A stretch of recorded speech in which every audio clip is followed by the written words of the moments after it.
Yes, people, welcome back to the SPTC podcast. As always, I'm your host, Jay Mcintosh, joined once in a blue moon by Mr. Simon Phillips. We saw the comments. We had to bring him back. Si, how are you doing? Yeah, I felt bad. It's 2 weeks that I've not been on now, but Jay's done well to find guests It's in mainly my Luke, to be fair. absence. It's mainly Luke Luke, that comes on doing yeah, a lot of Luke, firefighting. and the lad last week. What's his name again? He's very good. Jason.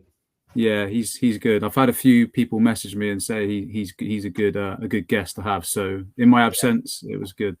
Yeah, man, Jason's a really nice guy. He used to do lots of the video editing and filming for Chelsea Women and Reading First Team, all that sort of stuff. So his involvement in the game is sort of that side of things. But I've known Jason for a long time, and I always find that he comes up with some Chelsea opinions that I don't think of. So I quite like having he loves Gusto in midfield, which I think is rogue. But I'm glad that people have come on. I think let's start the show a little bit with both of us sort of being here, there, and everywhere. So I'll start with myself. On my side of things, I've had a few personal things come up. I know Danny Windsor, friend of the show, has had some personal things come up as well. We've all, December's a busy time. Chelsea have the blues, and so does everyone else, it seems. And I think one of the things I wanted to reiterate before Si sort of gives a little bit of an explanation before we jump into some miserable football chat is that as a community in the SPTC page, I think it's a really warm and welcoming community. And I just want to ensure that everybody knows that, when people DM Si or DM myself about the show or about life or anything, we're always here. And I think the community is something that people can rely on and lean in. So if people are having a tough time, it gets dark super early and those kind of things, make sure you reach out. And this community is here for more than football, I think. And that's a really important message to start the show. But Si, you've been doing lots of father duties, haven't you? Yeah, just obviously I've had messages, so a quick explanation on why I'm not always here. The obvious reason is, I've now got a son who's 21 months old. Project Mbappe begins soon. Yes, he's kicking the ball with both feet already, which is Nice. a good start. Yeah. But yeah, obviously, because I'm here a lot. I work from home, and my wife still works 3 times a week. I've got him a lot, so. Because I can, basically. He goes to nursery twice a week, but the rest of the time it's between me mostly and my wife to have him. And then obviously I've got 1 slot a week available where I've got any time at all, and that's on a Thursday at 12 o'clock. So if I can make that, but Jay can't, which is quite often because obviously Jay's got his own things going on with full-time job and stuff, then it has to be rearranged with another guest. So that's why you will often see me not on the show. It's not that I don't want to be here or I'm not enjoying it as much as I used to. It's just one of those things where there's 2 of us. So it's not just one person's schedule. It's 2 people's schedule that you've got to fit in at a certain time. And my window is very, very, very short. So if Jay can't do it or something comes up with Solly, which again happens a lot, I've got to shoot off, look after him instead, then Jay has to, do a plan B, which he's been amazing at. We've never missed the show because Jay's always picked it up and got a guest as well, which is a good thing. But yeah, I'll do my best to come on as much as I can, which will hopefully be every week. I don't think it happens too often where I miss a chunk. Might be the odd one, but yeah, that's just the reason why. Yeah, and also to be fair, as people listening who listen regularly know, I've been between here and China basically for the last 6 months where I'm setting up my own business, doing a PhD, all those things. So everything can be hectic, but we do try and bring a show as best we can. But in fairness, nothing trumps fatherhood duties, to be honest with you. And I'm sure that the older heads that we have that listen to the show will know full well that when you have a child, it's like having a full-time job on its own. I say this being the only one out of you, Danny, Luke, and I that don't have a kid, so I actually don't know. But I'm basing it off the conversations. Right. I'm basing it off the conversations that we've had together. I will maybe I'll have a child at some point, maybe. And Danny's got 2 now as well. That's I can't even think about that. One's fine. Yeah. I can't even think about one, to be honest with you. Although I guess midweek it looked kind of like 11 children were out on the pitch, to be fair. So beautiful segue into what was an absolutely dismal game. Let's start with Atalanta then, because I spoke about Atalanta last week having domestic difficulties. Their new manager has I think he's won 4 of his 5 games in charge of Atalanta too. And typically Atalanta, as I mentioned last week, have been a really, really impressive team under Gasperini pretty much since 2016, 2017. And now Gasperini's doing great things with Roma, albeit Chelsea women beat Roma women 6-0 the other day, but that's by the by. Which has meant that Atalanta have been struggling to find a real identity despite some of their players. I mentioned last week how players like Lookman have sort of been off the ball a little bit, given he was meant to sort of move away and not moving away, or may move away in summer, but it'll be a reduced fee and he might not get the sort of desired move he wanted when he could have moved at sort of the zenith of his game. But, I mean, what did you think of the game, Si? I thought we started very well. It looked promising. I think they had a little period of the game early on where they had a few chances. I think they came quite close to scoring before us. But then when we got our goal, it felt like that was coming. And then it felt like we were then going to be on top and improve from there. But it then got to half time. And obviously, Atalanta came out a completely different team in the second half. They must have, had the motivation from their coach. And I really think that they just knew that if they pressed us and hassled us and won those second balls, that they were going to get chances in that game, because that's how it started. And they did get chances and they took their chances. I think there wasn't much between the shots on target and the attempts at goal. I think it was pretty much the same. Possession stats were close as well. So there wasn't, one team all over the other, but I think they had the home support behind them. They started to feel the crowd, and as soon as they got that goal back, they realised then that they could actually get a win here against a very good team. And I think they had a few very good players who had the ball in dangerous positions, and they really caused us a lot of damage. It wasn't, it wasn't like Sanchez made any mistakes, or there wasn't like any big moments. It was generally just Chelsea, lacking at the back again. The first goal was Wesley Fofana just ball watching completely and leaving his man Scamacca, I think it was, behind him to head home. And I never understand that. Fofana does it a lot. It's indefensible. It's Sunday League. It's Sunday League. You wouldn't do that in Sunday League. It literally is. Yeah, I play that level myself, and I see it every time I play. And it's just like ball watching. I just don't understand. It's in the mind, so I don't know if you can coach it or not. There's only a certain amount of times you can tell someone to keep an eye on the man behind you. But again, it's communication. Who was behind him? Who could have told him that there was a man coming? Did he see? Could Sanchez have told him? And there's all these question marks over that. And then there was a couple of mistakes as well from a few other players. I don't think Cucurella was at it like he hasn't been the last 4 games. Enzo Fernandez looked completely shattered and just had a very poor game again. He's playing with an injury, so that could be an element to it. And it was just one of those where Chelsea just weren't playing well together as a team. They didn't have the energy. They didn't have the intensity. They weren't putting the tackles in. And Atlanta, just wanted it more. And I've said that the same in the last few games. When an opponent wants it more, so all they need then is that bit of individual quality to create a goal, and they'll win the game just by that. Yeah, agreed. And actually, like, I've got for those that are watching, you can see the FootMob scores there. One of the elements of the game that I think is really important, and something that I like to try and draw out if I can actually find it, this momentum chart here, which I think I've discussed a few times now in recent episodes. I love this way of analysing games, to be honest with you. I think it's really helpful for people whenever they get the chance to look at any games and you look at these momentum swings, and what you can do.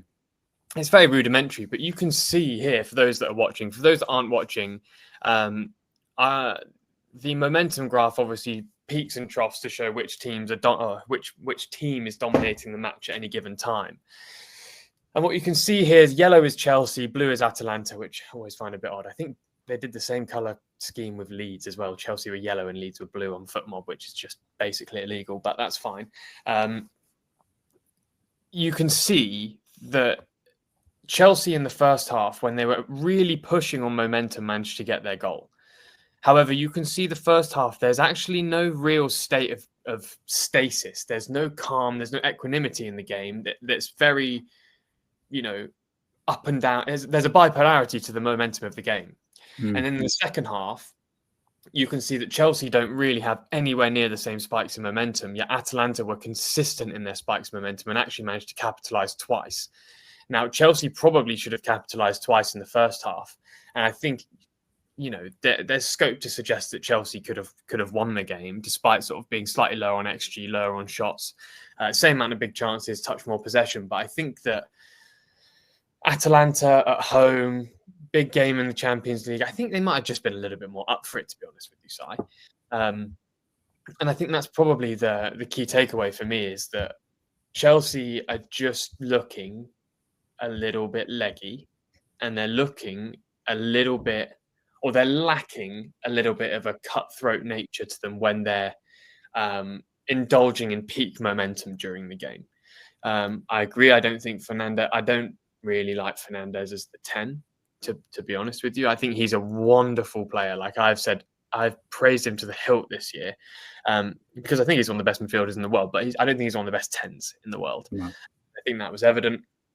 I think the Atalanta midfield of De Bruyne and Ederson was very well matched for Caicedo and Reece, and the way that formation worked for Atalanta, that 3 at the back, dipping into the 5, and sort of relying on De Ketelaere, Lookman and Scamacca to sort of get those goals was a really effective way for them to play. Now, what I don't think is this is like an end of the world result. I think Chelsea is still in a fine position in the Champions League. I think actually we said at the start of the season, you say quarterfinals would be a nice place to get to around there. Yeah. Like that's still perfectly possible. It's very almost lazy journalism to suggest, look at PSG last season. They stunk in the group stages and went on to smash straight through it. It's not a guarantee that that's the end of the road in the Champions League, but I think it bleeds into we'll call it December blues, right? Where just why is December so difficult for Chelsea? Honestly, why is that? Any idea? I think it's Chelsea. It's a maturity and a confidence thing. I think we've had a good start to the season. I think we were slow out of the blocks, but then we started getting good, gaining more momentum, and then suddenly you lose a game or two against opposition that you should be beating. And the pressure is on. You can tell that they get affected by outside noise. The players that they're young players, that they're not used to having this pressure yet and having the expectations of winning, because they're being told by Chelsea briefings, by the manager Enzo Maresca and anyone else who talks about it. They're being told that this is a long-term project. We're not ready yet. We're not there yet. But at the same time, whenever they go out and they play a team, even against Atalanta, away from home in the Champions League, they're expected to win that because of the amount of money that these players have been signed for, the amount of money that has been spent on the squad. The expectations and the pressure is naturally going to be there. So I think once they start losing a game or two, the pressure really hits. And, I go back to this all the time. They lack the players on the pitch who can stand everyone up around them, the mentality monsters, the players who have been there and done it. And we all know that this is just Chelsea's way of recruiting, which has pros and cons. So the squad has been built with not enough maturity. And I think once you hit that stumbling block during the season, and it just so happens that it's December, mid-season, fatigue's kicking in. And I think that's another element, obviously fatigue. But then I don't like using that as an excuse, because every club plays a lot of games. So it's not just Chelsea. I know we had the Club World Cup. We didn't have the break that we wanted in the summer, but that's, I don't really like looking back to that as an excuse. But it is an element that comes into play. And I think that the timing of it being going into the middle of the season, the games, coming in thick and fast with the Champions League, a lot of traveling. I just think that all of those elements are built up, and the maturity of this team just lacks, that they cannot stand up. When the chips are down, they don't know how to stand them back up. And I think that is the biggest problem that we're facing at the moment. lack of leadership throughout the club. Enzo Maresca, I think he can be a leader sometimes, but he lacks experience. That's just a fact. He's not been a manager for that long. The players mostly lack experience. I know that they try and target players with more senior appearances when they come in now, but they still lack the experience. And the owners and the sporting directors, they all lack experience in football, and it's just a fact. So you see these teething problems, and that's what we're going to see, I think, for the next couple of years, really. Yeah, 100%. It's part of the course, I think. Because I think both these things can exist at the same time, right? So performances have not been good enough recently, despite actually very good performances, I would say, from broadly mid-September onwards until the last few weeks. And that's a concern that the performances haven't been great. And yes, there are questions around the tactical setup. Yes, there are questions around leadership. Yes, there are questions around certain individual ability. But equally, in the same hand, Maresca's had, 55 games in charge of Chelsea? Pretty much around there. This is his first time ever coaching in the Champions League. He's only ever actually coached a first-team squad in the Championship, and it was Leicester who probably would have been promoted almost with anyone in charge, respectfully. So these are all very new things, and I think you can see that the project, as people hate to call it, but the project is going in the right direction. But what I think fans need to accept is that with footballing projects, as is the case with any of the people listening who have businesses or working company, anything like that, progress is so rarely linear. There's so rarely just a forward trajectory to things. And I can't even think of a single football player outside of Messi, honestly, that's had basically a linear career path. I can't think of many clubs. I can't think of any players outside of Messi, maybe Cristiano as well, but they sort of exist in their own space. Mbappe is a really brilliant example where one of the best players we've ever seen, and his first season at Real Madrid was non-linear in terms of his progress, but this season back on track. And actually, when you have to take that approach to a whole squad, a whole rebuild, a whole attitude change, it's tough. And I think, even down to things like missing Palmer is stinking. That really hurts the team. And we've had to deal with that for a while. And I think that, there's a lot of pressure on certain individuals to perform consistently. Even though Reece has been admirable in midfield, I think we can all agree it's not his best position. We can clearly see that the centre-back situation, I would say now, is without question the biggest squad build issue within the team. I think Sanchez has actually been brilliant. Penders will definitely come in, and Penders looks stupendous, may I say. But the defence is the question mark, and I think we'll come into talking about defensive options. Obviously, we spoke, Si, a few weeks ago about Konate and Gurhi and all those players, and I think I said to Luke last week that we discussed a few. Oh no, maybe it was with Jason. Actually, we discussed a few centre-back options because I mentioned Akanji as a curveball. I got a couple of DMs from people saying that's actually not a terrible shout, which is always nice to hear. But it's a work in progress, and actually, work is happening, and we are progressing. I think those two things are perfectly acceptable to exist at the same time, where there's valid criticism towards players and staff. And I think they can both exist at the same time. And what it means is that at points in the season, there are going to be dry spells and dry runs. We're not Arsenal or Manchester City yet. I think we will be as good as those two teams in the next few seasons, but actually we're not there yet. And what it does, I think a result like this and the last few results highlights exactly why Chelsea aren't title contenders. Now, I said to Luke on the podcast a few weeks ago that Chelsea were title contenders in the sense of where they were in the table, given they were bundled with City and Arsenal in that sense. So you can see why the narrative was that way, but we all know that Chelsea aren't there yet. And actually, I think what it does, it kind of makes everyone realise that the priorities we had at the start of the season are probably fair. Top 4, Champions League quarterfinal would be great. Decent run in some domestic cups would be brilliant. No major injuries, and let's make sure that players develop. I think those things are still all on target. I don't think I'm seeing many players get worse, to be honest with you. I think you see some bad performances recently. I think Chalobah had some poor performances a few months ago, and he's looked pretty a lot better since. I think Enzo's had a few poor weeks, but I think he's been outstanding for the whole year. Even someone like Delap, there's a couple question marks around Delap and his performances, his aptitude in training.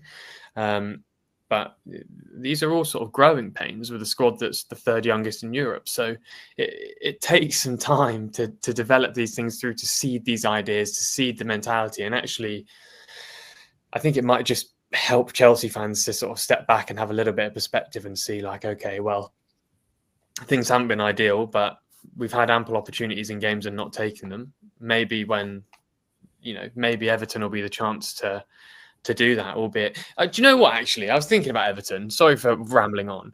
You are definitely a secret Everton fan, Si. I like a few of their players, for sure. You love Everton, bro. You definitely do. You definitely. No, I wouldn't say that. They've been our bogey team for a long time. I've Bournemouth, yeah. I like a few of their players that they've got now, but no, I don't have a like for them. Not like how you like Liverpool. Excuse me, sorry. I don't mind Liverpool. It's fine. It's just because I lived there for a long time. It's no drama. No, I think Everton have. I mean, we're going to talk about this in a minute, but I think Everton have actually got a very good starting lineup right now. So do I. If everyone's fit and they're in some good form at the moment. Yeah. Oh, for sure. I think Everton are two players away from being a quite impressive starting 11. To be honest with you, let's talk about Everton then. So. Everton's recent form, they beat Fulham 2-0, beat United 1-0, lost to Newcastle, beat Bournemouth 1-0, and beat Forest 3-0. In terms of key players, I think everybody knows who the key players are for Everton. It'll be Si's favourite, Mr. Jackie Grealish, Iliman Ndiaye, Kiernan Dewsbury-Hall, James Garner. I think those four have been real standout. I'm actually not a fan of Beto. I like Tierno Barry as a human being, but I still have question marks about his ability in the Premier League long term. But I think David Moyes is doing a really, really remarkable job there. And as a manager, I have so much respect for him. And I don't know. Let me see if I can get this on the screen again. Sorry for those that are watching. Sorry for those that aren't watching. I'll zoom in. But what you can see in front of me is the win percentage for Everton managers. Right? Can you see that? Okay, Si? Yeah. You can see this season. 25-26, Everton are averaging 1.6 points a game. Currently, that gives them a win percentage of around 47%. Now, they averaged 1.6 points a game last season, but because that's a whole spectrum of a season, the win percentage decreases, right? So Everton are broadly playing at a similar level, perhaps slightly better this season due to individual quality, again from Dewsbury-Hall and Ndiaye and Grealish. But if you actually look back a little bit, so you can see here that currently Everton are on a 47% win percentage. The last time they had anything close to that was Ancelotti 5 years ago. And then prior to that, they've not had a 47% win percentage since Martinez in 13-14. So this is kind of the best Everton have played basically in a decade. And I think the new stadium's been a success. I think the players they've brought in have been a success. They've definitely hired in the right way. And not only, I think, if they brought in the right players, I think they've brought in the right players for the values of the club. If that like Grealish is so Everton.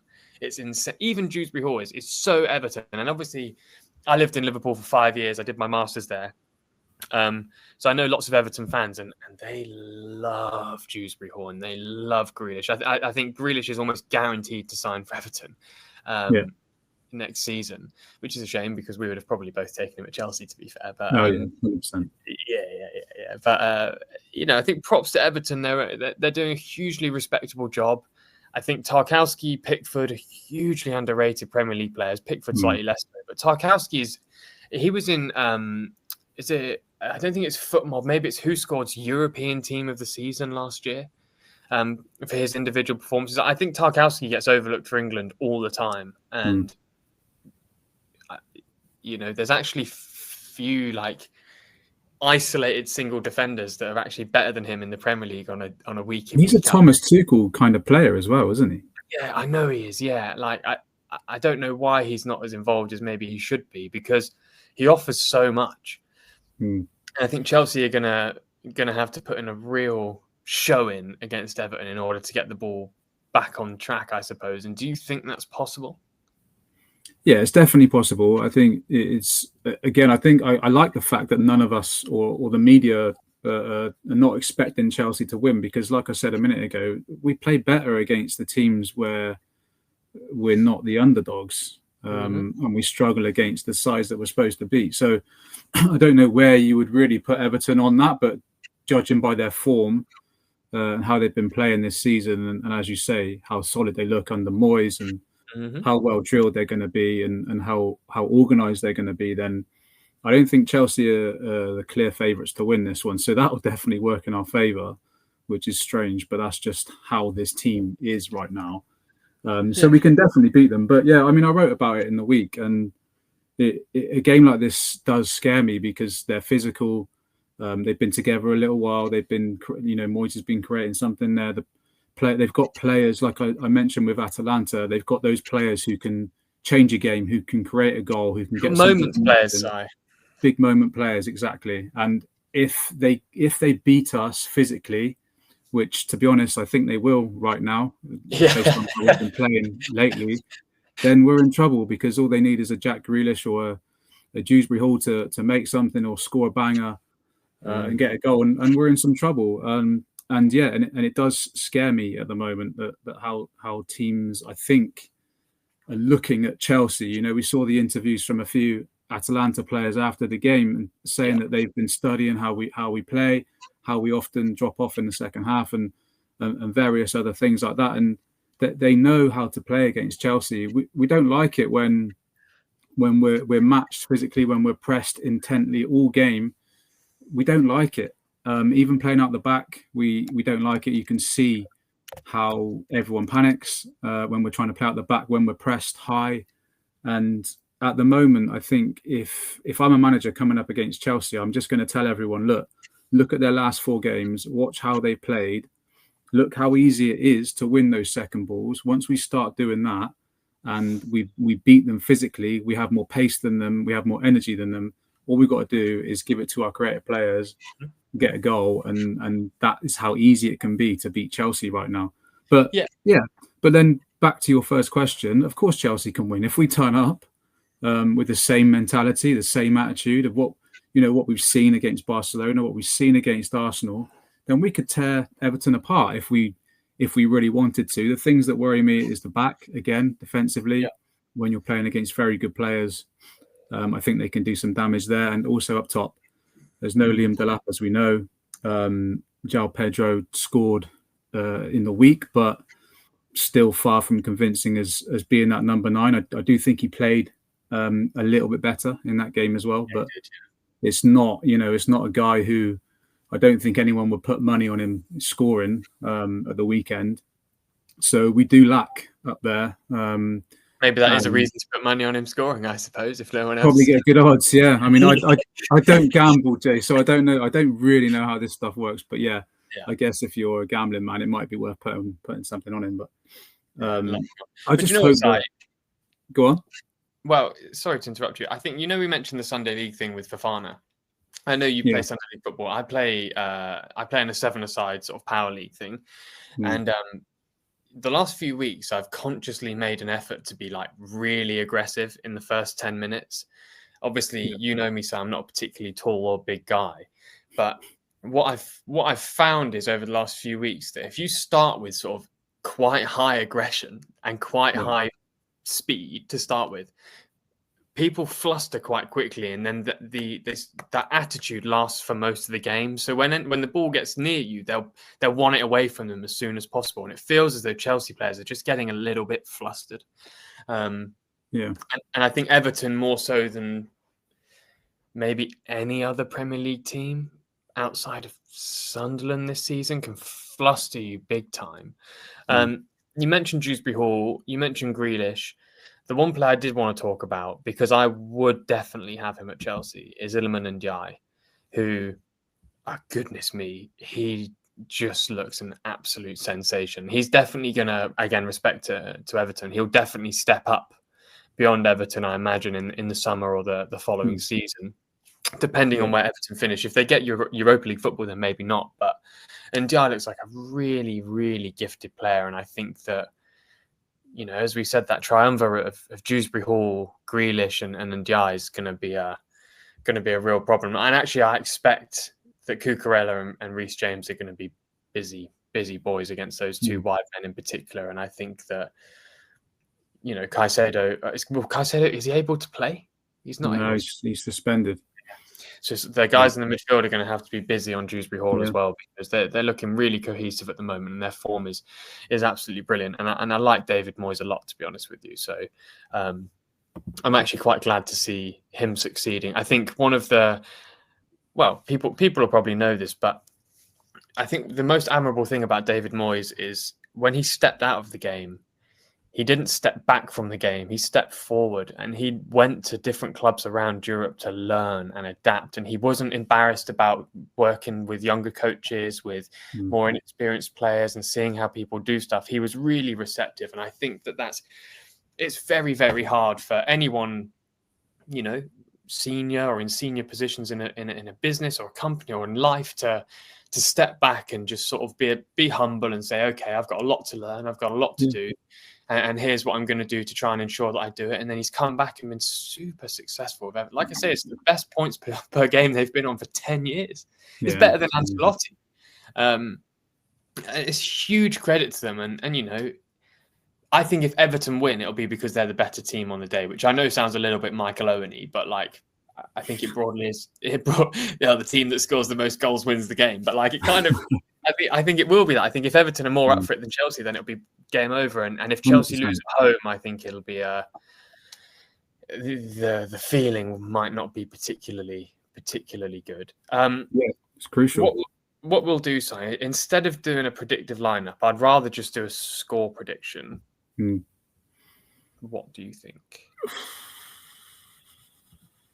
I think there's going to be goals. I feel like it's going to be, although Chelsea won't want it, and that's not how Maresca wants to play, I think it'll be quite open. I think it's going to be 2-2 or something like that. Yeah, that I was going to say. I was going to say goals, and a draw. So 2-2. I would have said the exact same thing. Yeah. Okay, that's good. And I guess to sort of segue a little bit away from Everton, just to look ahead a little bit. I wanted to talk very briefly about transfers, because January's looking like it might be quite quiet for Chelsea. Although I did want to mention that Chelsea, or the Blue Co Group, have signed Mohamed Zongo. Have you seen this news, Si? Yeah. So for those that don't know, Mohamed Zongo, I think he's just turned 16, maybe 16 late November, something like that. Basically, there's been an incredible amount of scouting going on in the under-17s AFCON, under-17s World Cup, forgive me. And Zongo is from Burkina Faso, and they actually got as far as the quarterfinals. They didn't actually make it super far in, but respectably far in. He got 2 goals, 3 assists. And so now he's down to sort of join in 2027 when he turns 18, which means he will also be joined. I think at that time we'll have Quenda in, Satpayev in, Evangelista in, and Ordonez will be ready as well. So Chelsea are still signing in that side of things. And actually, I think someone like Zongo is a really interesting player. One of the things I like about Zongo is he's quite tall. He's about 6 foot. I imagine, I've done some research. The expectation is he's probably going to peak around 6'2", 6'3", in terms of his sort of final height. Currently, he actually weighs 70 kilograms, which is very light. That's actually lighter than me. I weigh about 75. But, I'm nearly 30, so, it's only going to increase from now. My beer belly's coming. Yeah, the beer belly. I don't even drink beer, but yeah, the beer belly's coming. Now, City tried to sign him as well, but he opted to go with the Blue Co Group. And I've done some quite extensive scouting on him, actually. And I would say that there are some real attributes there that make him an extremely desirable player. His technique and his vision and his ball control are really impressive. He has the athleticism, yes, he has the pace, but his first touch and his ball control is really impressive. And secondly, which I hope doesn't get coached out of him, is he's actually really willing to shoot from distance. Now, he's very heavily left-footed, which I think can be a weakness at points. But I like the profile of the player. I think Chelsea or Blueco are doing well to land a player like him, to beat off the competition and secure his services. So that's great. But January for the first team might be slightly quiet, Si.